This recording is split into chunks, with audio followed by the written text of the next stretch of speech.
I want you to know that excuses and poor decision making are actually what are making your life hard, not anything else. There are things that contribute to our lives being harder than necessary. There are circumstances that a lot of us like to blame entirely for where we end up, but it is your decision making, your poor decision making, and it's the excuses that you make for yourself that are actually making your life hard. What do I mean by that?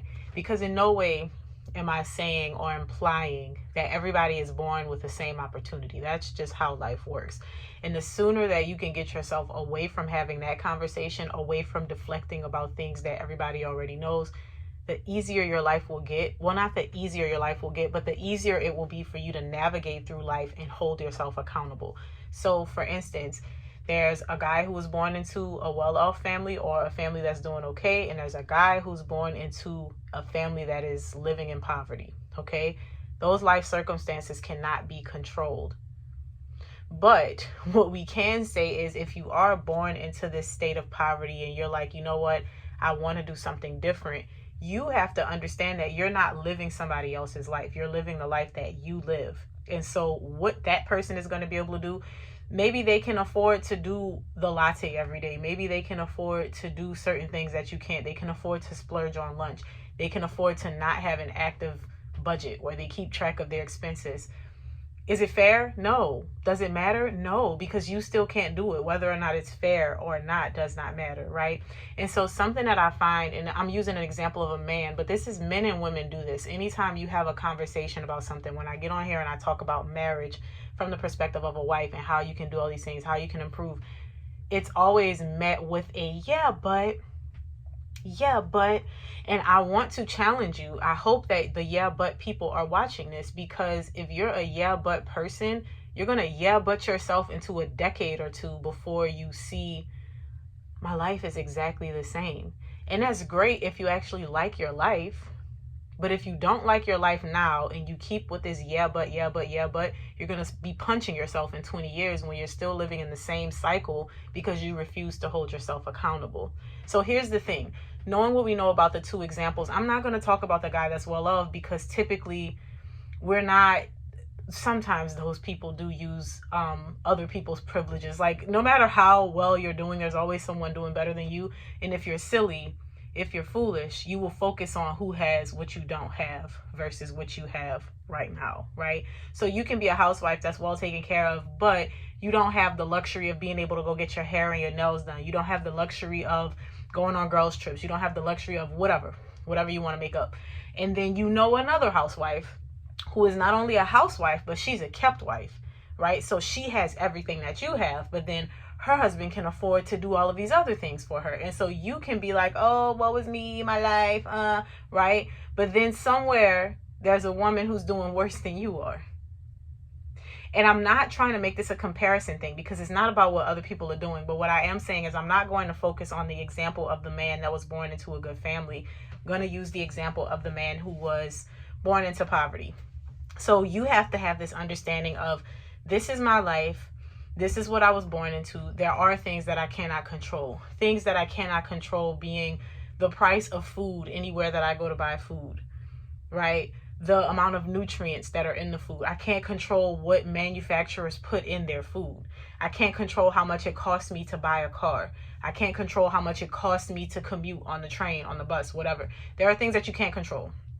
But there are things that you can control, and there are things that you can indirectly control. So if I want a job at job A or at location A, and I don't like the pay, I can't make them pay me anything more than what they're willing to pay me, but I do have a choice of if I'm going to accept that pay or not. And if I find that that's the only option for me, then maybe I'm going to go with that pay. Now, understanding that I'm getting money and I need the money, but I feel like it's not enough, what does that mean for my life? That means instead of me looking around at what other people are able to do, I need to be realistic. If I already feel like I'm going to work and not making enough money, and I have made the decision to take that job anyway, that means that I have to make other decisions in my life. That means I don't have the extra money to go buy coffee every day. So I need to make sure that I buy my coffee from the store, make sure I get all of the things that I would need to make my latte, and I need to make my latte in the house. Maybe I need to invest in an ice maker, maybe not. Okay. And this is just an example of what it looks like to be realistic, because very often what we do is you have your life circumstances and the things that you have accepted to be your reality, and the things that you had no choice but to accept because they were not your option, like the family that you were born into and the type of upbringing that you had. Because I'm assuming that most children are not really having a direct impact on how it is that they come up. You are under the headship and care of your parents, and so they make those decisions for you. But now that you're an adult, all of those things that happen to you, against you, you have to take responsibility for the fact that those things happened. Not even responsibility. You have to understand that those things happen, and now I'm going to be responsible for what I do going forward. Because now the torch is in my hand, and it's my responsibility to move forward. And so what a lot of us do is we sabotage ourselves, and not even intentionally. It's like a subconscious thing. But my hope is that in watching this video, you can realize where you're doing this to yourself, and you can point to like, okay, let me stop and let me start working on this. So you will understand that you're in this situation where you're not making enough money, you're not very happy, whatever. But what most of us do in that state, we accept it, and we're like, well, this is just how it is. I hate it, but this is just how it has to be. And well, if it has to be like this, I may as well make myself comfortable. And this is why people go out on the weekends. And I'm not saying go out on the weekends like have a good time or like get out to go do something. This is exactly what I mean by go out on the weekends. You have your job and you work, let's say Monday through Friday. Saturday, you going out, you getting wasted. Sunday, you going to brunch with your friends because, hey, we only get to catch up on the weekends. Sunday night, you're getting back into your routine to get into Monday, okay?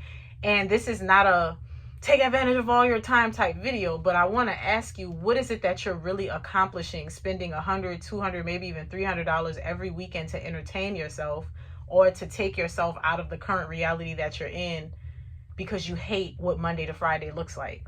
So that you also have to take responsibility for those choices, and you have to realize it's not okay to say, well, what am I supposed to do? I'm stressed. I have to have some type of way to decompress. Yeah, you do. But there are also free ways to decompress. There are also less expensive ways that don't involve also sabotaging yourself, and ways that don't involve you wasting away a whole bunch of money that you already don't have. Because if you look at the rest of the week, aside from the money that you spent on going out and doing things that you really can't afford, but you feel the need to do them because your life is so horrible during the week and you're so displeased with yourself, you are also spending money on things that you cannot afford. And so bringing it back to this whole thing of you have to be responsible for your own actions. You have to be the person that makes this change. You have to be the person that starts to say, okay, this is a bad decision. Because I will tell you, it is probably a bad decision to spend Friday night, Saturday night, and Sunday morning doing things just to help you cope with your life. That could be sexual encounters. That could be going out, like I said, clubbing. That could be exercising your privilege of going out and experiencing the nightlife. And the only reason I'm saying that it's irresponsible is not because you don't deserve to feel good and to have a good time and celebrate yourself. But I would venture to say that if you had a whole bunch of money, or if you had the ability to not have to work Monday through Friday, I would ask you, would you still be spending your every single weekend doing those things? Would you still be spending every single weekend feeling like you need to escape? I think that the more connected we get to God, and the more connected we get to what our purpose is and what it is that we're supposed to be doing, the more we lose our attachment to those things that don't matter, the more secure you can feel in who you are, and the more responsibly you can behave with the resources that you have. It is very normal for us to feel dissatisfied in our life, and so we take our resources and we squander them on things that make us feel good. You will work a whole year and save up all this money to buy like a bag, right? And I'm not saying that that's a bad thing. Sometimes it's good to save money to buy things. It's good to save money to go buy up a car if you don't want to finance a car. Saving money to go buy a house if that's what you want to do. But to save money for a tangible good that is like a luxury item that you had to save up for when you could have just bought like a $100 purse or like a $50 purse, again, it's like, okay, well, I wanted to reward myself with this thing. I understand it, but what I'm saying is that a responsible thing? The answer lies in your hands. But my point is, we have to stop looking at all the things that we want to blame, because it's easy to say, well, my job doesn't pay me enough and I hate this job so much and it stresses me out and I have to have something that I can do on the weekends. Okay, but instead of spending all of your money on those things on the weekends, can we practice delayed gratification? Maybe save that money or reallocate that money to something else. Build something on the side. Get yourself a side hustle, something that is going to allow you or afford you the opportunity to not be in this current position. Because what you're doing, if you say my job is so horrible, my job is so stressful, I hate it here and I need an escape, wouldn't it be better to actually plan an escape from that job? Wouldn't it be better to stop spending the little bit of money that you do have and start building a cushion for yourself? Wouldn't it be better to use those times on the weekends, maybe instead of spending a couple $100, spend like $5 a day, go sit in a coffee shop and look for jobs, build your resume, even start to figure out like, how can I monetize something that I'm already doing? I don't know, right? These are just suggestions. But do you see how when you consider the fact that you're using your weekend as an escape from the job that you hate, you're still shooting yourself in the foot because you're not finding a solution for that problem. You're just trying to cover it up and you're trying to numb yourself to the pain by wasting money and wasting your time and wasting your youth and wasting your health and your abilities, right? And it doesn't have to be that you're participating in nightlife. You can be doing other things that are still a waste of time. You can be doing less productive things. I'm not even saying that you can't spend your weekends, because I'm not one of those people that's like, if you're broke, you should be spending every waking minute trying to figure out how to not be broke. That's not what I'm saying. But if you need to have a good time, there are things that you can do for less money. You can go have a picnic with your friends. And that's a lot less money. Y'all put together, get y'all some food, get a blanket, go to the park where it's free, enjoy the sunshine. Maybe have a night in where y'all have a little party and you talk about your goals and y'all figure out how you can help each other. But these are things that we don't do because it just feels like, I don't want to do that. But I submit to you that you cannot sit here and complain about the life that you have while also not being willing to do something about it. And that is where our responsibility comes in. That is where our decision making comes in, because it's very easy to coddle yourself and to feel like, oh, woe is me. This is terrible. I don't know what to do. I'm just going to live my best life because America is doomed and capitalism is bad and these companies don't pay us enough. You can sit there and you can complain about those things. You can blame it on not being rich. You can blame it on the rich being greedy. That's not going to change your circumstances.